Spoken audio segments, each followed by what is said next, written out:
Good afternoon दोस्तों, मैं हूं आलोक सेठ और मेरे चैनल का नाम है AKS 432।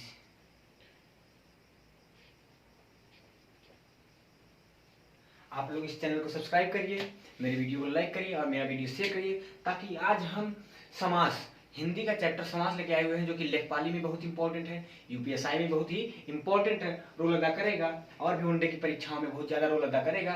चलिए देखते हैं हम समास क्या होता है। हम समास एक यूनिक तरीके से आप लोगों को सिखाएंगे, ठीक है। चलिए देखते हैं दोस्तों समास क्या होता है।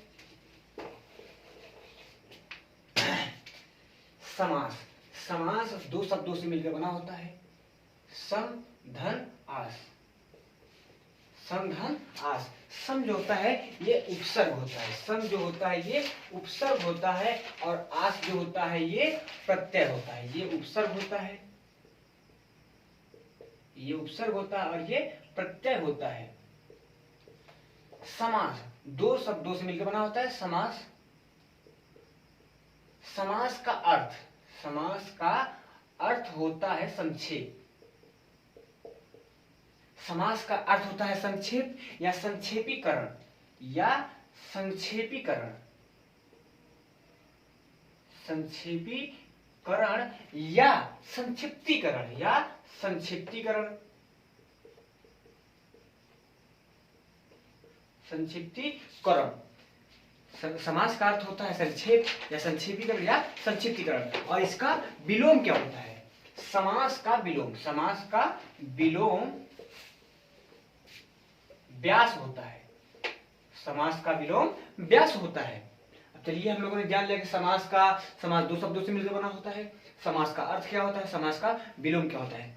समास है एक मुख्य पद। समास उसी पद का होगा जिसमें दो पद होने चाहिए। समास उसी शब्द का होगा जिस शब्द में दो पद होंगे। जैसे कि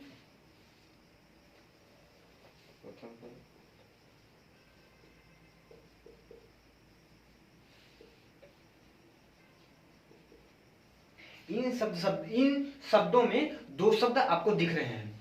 क्या दो से अधिक भी शब्द हो सकते हैं? यदि दो से अधिक पद रहेंगे तो क्या वो उसमें समास होगा? हाँ, जरूर होगा। यदि दो से अधिक पद है तो उसमें सिर्फ एक ही शब्द, एक ही समास होगा, द्वंद्व समास, द्वंद्व समास। ठीक है, चलिए अब हम लोग चलते हैं, एक तरफ से एक तरफ तक सारे समास पढ़ते हैं। चलिए चलते हैं, देखते हैं।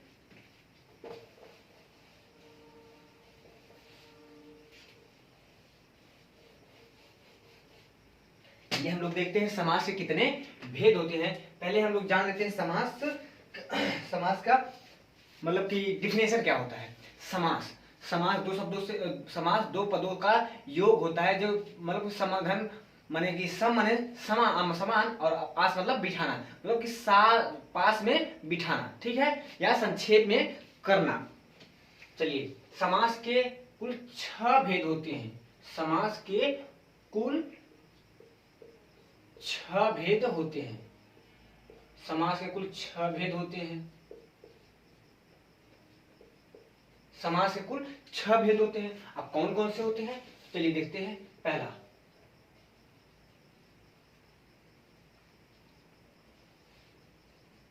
अव्ययी भाव समास, और दूसरा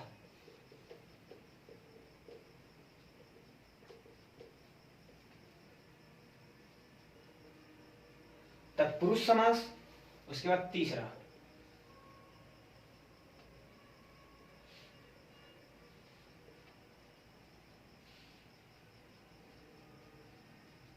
कर्मधारय समास, उसके बाद चौथा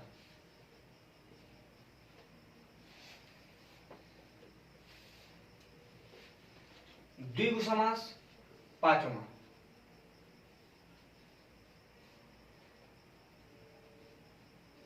द्वंद्व समास, और छठवां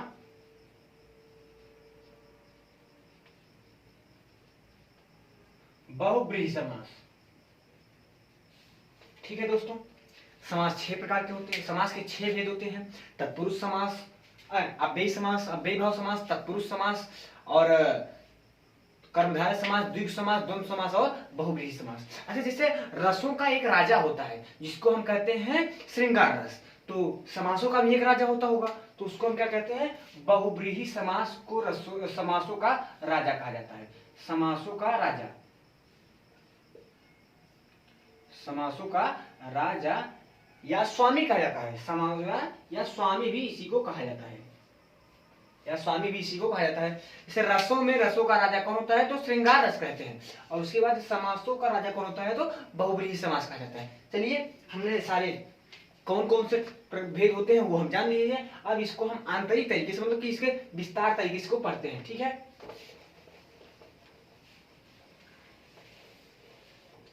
अब समासों के तो कुल भेद हम लोग जान के इसे जानते हैं।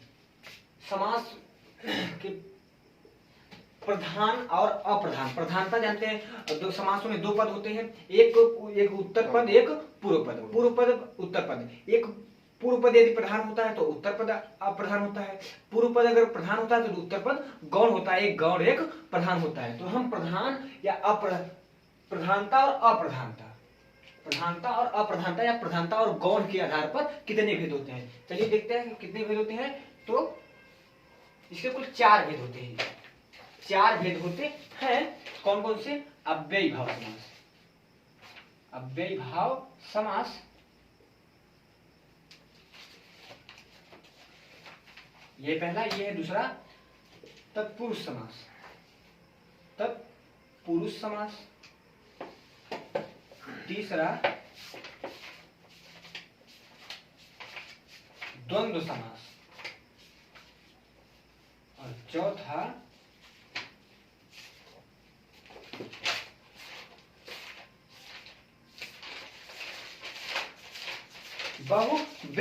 बहुब्रीहि समास।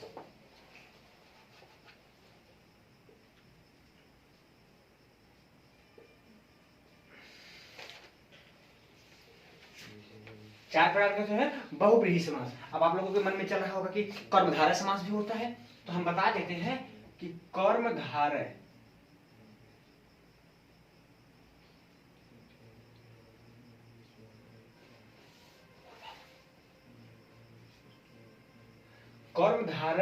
तत्पुरुष का एक हिस्सा होता है, और द्विग समास भी उसी का एक हिस्सा होता है। जैसे मान लेते हैं तत्पुरुष, तत्पुरुष बाप हो गया, इसका बेटा ये हो गया, इसका बेटा ये हो गया। ये रिश्ता इन दिनों में होता है। हिंदी में 4 होते हैं, संस्कृत में इनको एक अलग भाग माना जाता है, इसलिए संस्कृत में 6 माने जाते हैं। चलिए हम जान लिए कि अव्ययी भाव समास, तत्पुरुष समास, कर्मधारय समास, और द्विगु समास, और द्वंद्व समास, और बहुब्रीहि समास। हम लोगों ने जान लिया कितने प्रकार के होते हैं, कैसे होते हैं, प्रधानता अप्रधानता के आधार पर कितने होते हैं, और कुल कितने होते हैं। चलिए हम चलते हैं इनको डिस्क्रिप्शन, मतलब कि एकदम विस्तार से पढ़ते हैं हम इनको। तो पहले हम पढ़ते हैं अव्ययी भाव समास।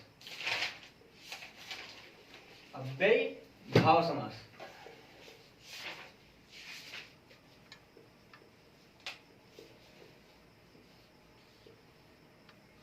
अव्ययी भाव समास। तो इसमें अव्ययी भाव समास में पूर्व पद, उत्तर पद, यह प्रधान या गौण,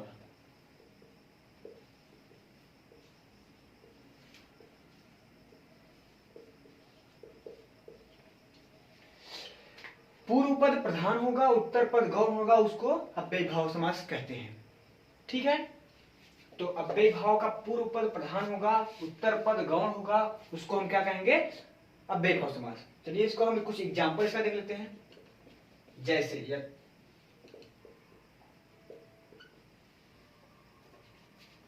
जैसे हम इसका कोई एग्जांपल देख लेते हैं।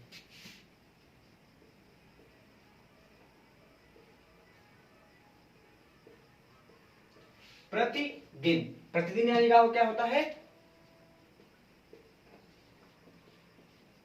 प्रत्येक दिन या दिन दिन दिन दिन। और इसका पहचान हम लोग कैसे करते हैं, जब शब्दों की आवृत्ति हो जाए, जब शब्दों की आवृत्ति हो जाए, आवृत्ति हो जाए तो अव्ययीभाव समास, अव्ययीभाव समास, उसमें आप लोग तनिक भी संकोचाइएगा नहीं। जहां भी शब्दों का मतलब कि आवृत्ति हुआ वहां आप लोग तुरंत अव्ययीभाव समास मार दीजिएगा, सही की गारंटी हम लेते हैं। चलिए चलते हैं, प्रतिदिन हो गया, फिर यथाशक्ति, यथाशक्ति,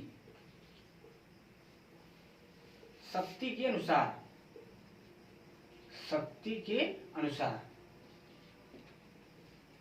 यकीन है कि समझ में आ रहा होगा आप लोगों को। चलिए अब चलते हैं, अव्ययीभाव समास हम लोगों ने पढ़ लिया, अब चलते हैं तत्पुरुष समास की तरफ, तत्पुरुष समास की तरफ।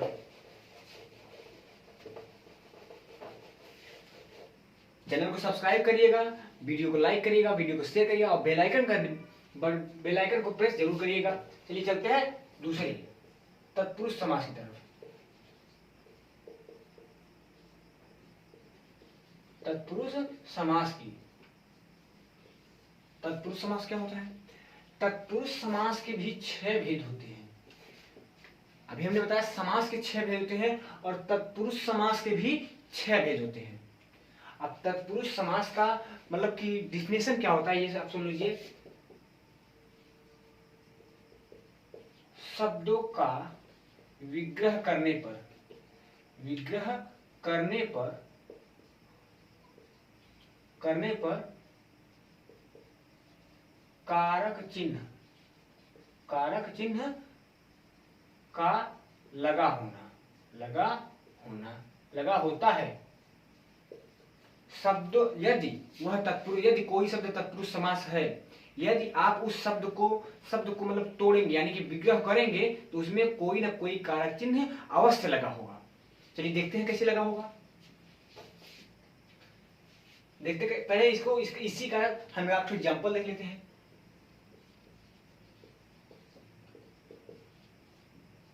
राजपुत्र, इसको हम इसका विग्रह करते हैं, इसका विग्रह क्या होगा? राजा का पुत्र, राजा का पुत्र, राजा का पुत्र। चलिए चलते हैं, देखिए विद्यालय, विद्यालय, विद्या के लिए आलय, विद्या के लिए आलय। ठीक है, अब हम इसके भेद को देखते हैं। इसके भी 6 भेद होते हैं। कौन कौन से होते हैं वो देखते हैं। इसका स्क्रीनशॉट ले लीजिएगा सभी आप लोग। इसके कुल 6 भेद होते हैं। कौन कौन से? कर्म तत्पुरुष, तत्पुरुष, कर्म तत्पुरुष। पहला है कर्म तत्पुरुष। कर्म तत्पुरुष का पहचान है को। जब आप उसका विग्रह करेंगे तो उसमें को आएगा, इसमें को आएगा। फिर दूसरी, पहले इसका भी कुछ एग्जांपल हम लोग देख लेते हैं कौन कौन से लगते हैं, फिर उसके बाद हम लोग चलेंगे आगे की तरफ। ठीक है, चलिए देखते हैं। कर्ता, और एक आप लोगों को दिमाग में ये भी आ रहा होगा कर्ता, पहले हम इसको चलते हैं। कर्ता, कर्म, करण, संप्रदान, अपादान,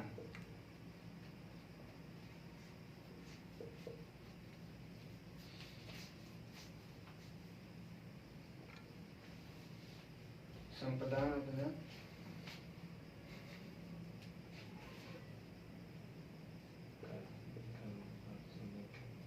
अधिकरण, अधिकरण में कर्ता ने कर्म को करण से संप्रदान के लिए, अपादान से अधिकरण में पर और संबोधन, बस साथ ही संबोधन है। और एक क्या होता है? कर्ता ने कर्म को कर्म से संप्रदान के लिए क्या छूट रहा है?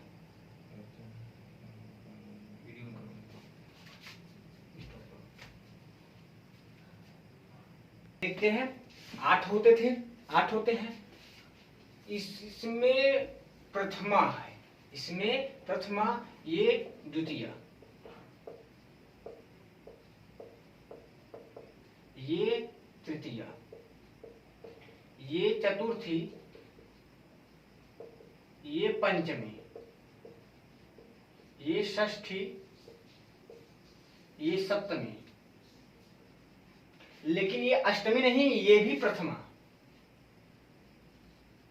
हमने आप लोगों को पहले बताया था कि समास उसी का होगा जिसमें दो पद होने अनिवार्य है। एक पद होगा तो नहीं होगा समास, तो इन दोनों में एक पद है इसलिए समास नहीं होगा। तो समास के बचे 6 भेद। तो इसको द्वितीया तत्पुरुष भी कहते हैं, द्वितीया तत्पुरुष भी कहते हैं, तृतीया तत्पुरुष भी कहते हैं, चतुर्थी, पंचमी, षष्ठी, सप्तमी तत्पुरुष भी कहते हैं। इन कर्म तत्पुरुष को द्वितीय तत्पुरुष भी कहते हैं। ये आपको किताबों में नहीं मिलेगा, लेकिन हम बता रहे हैं, कंफर्म है। करण तत्पुरुष को तृतीय तत्पुरुष भी कहते हैं। अब चलिए चलते हैं, इसका एग्जाम्पल देखते हैं। हम पहले हम कर्म वाले को देखते हैं, कर्म तत्पुरुष को देखते हैं। जैसे कि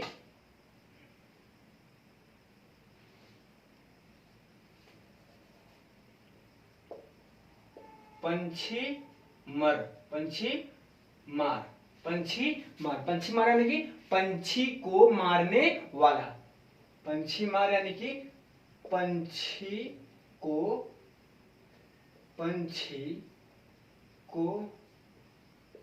मारने वाला, पंछी को मारने वाला। इसमें क्या आया है? को। कौन सा है? कर्म। को आया कर्म। ठीक। अब चलते हैं एक करण की तरफ। करण तत्पुरुष के लिए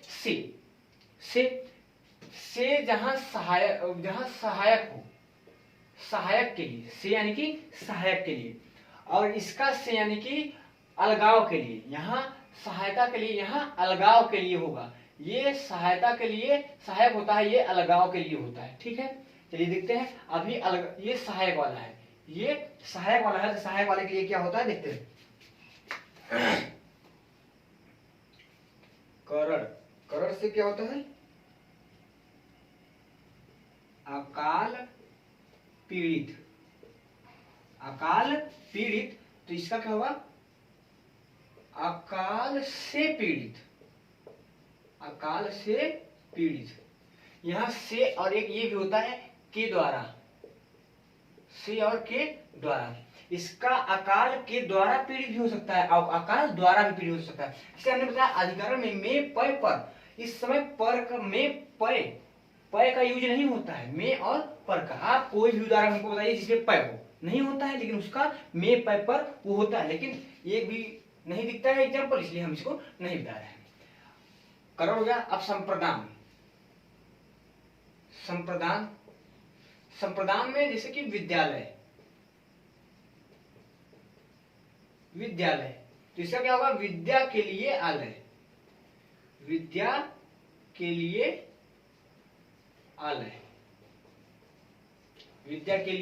आलय, ठीक है, संप्रदान होगा। अब अपादान क्या होगा? जैसे कि अपादान, जैसे कि से अलग होने के लिए, जैसे क्या होता है? अलग होने के लिए क्या करेंगे? से के लिए अलग होने के लिए क्या होगा? पहले हम इसको एक इरेज कर देते हैं।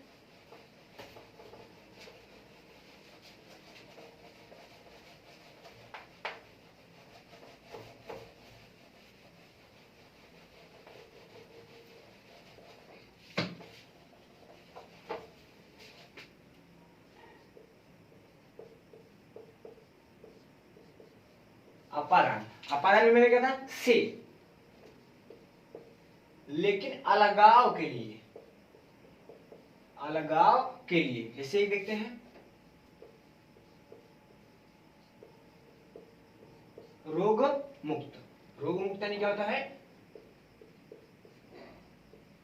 रोग से मुक्त यानी रोग से अलग हो गया, रोग से मुक्त। चलिए अपादान हो गया। चलिए हम देख लेते हैं बस आज की वीडियो यहीं तक। और यदि आप इसके आगे की वीडियो चाहते हैं तो हमारे वीडियो पर कमेंट करिएगा, हाँ भैया, हाँ सर, हम इसके आगे की वीडियो चाहते हैं, और हम इसके आगे की वीडियो बनाएंगे और अपलोड करेंगे। आप लोग देखिएगा, पर वीडियो को लाइक, सब्सक्राइब और चैनल को सब्सक्राइब और वीडियो को लाइक करिए, वीडियो को शेयर करिए। धन्यवाद दोस्तों।